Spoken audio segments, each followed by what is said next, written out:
Hey guys, what's going on? Welcome to Wolfchase Honda. I'm going to be teaching you guys how to connect up your cell phone to your Honda via Bluetooth, okay? A lot of people don't know how to do this. They always ask me, hey, how do I connect up via Bluetooth to my Honda? So whether you have an Android or an iPhone, the principles and the concept is the exact same. You need to go into your settings under Bluetooth, okay? Tap on that. Having it on simply won't make it work, okay? Go into Bluetooth because you're going to connect it up.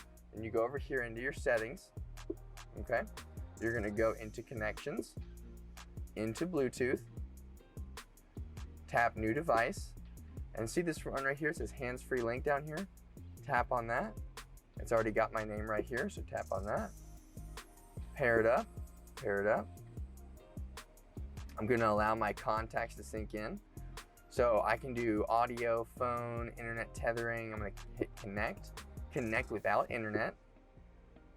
Okay, it's gonna take a second for it to load up. There's my phone, and there's my music.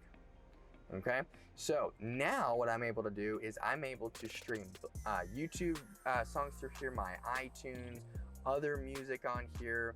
Okay, so it enables me to listen to what I want to listen to instead of being just held to the radio, which nothing wrong with the radio, but for those of you that don't use the radio, which I have plenty of customers that don't use the radio, this is the great way to listen to your iTunes and just do different things on the cell phone. If I want to delete this device out, all I have to do is press this delete device button right here.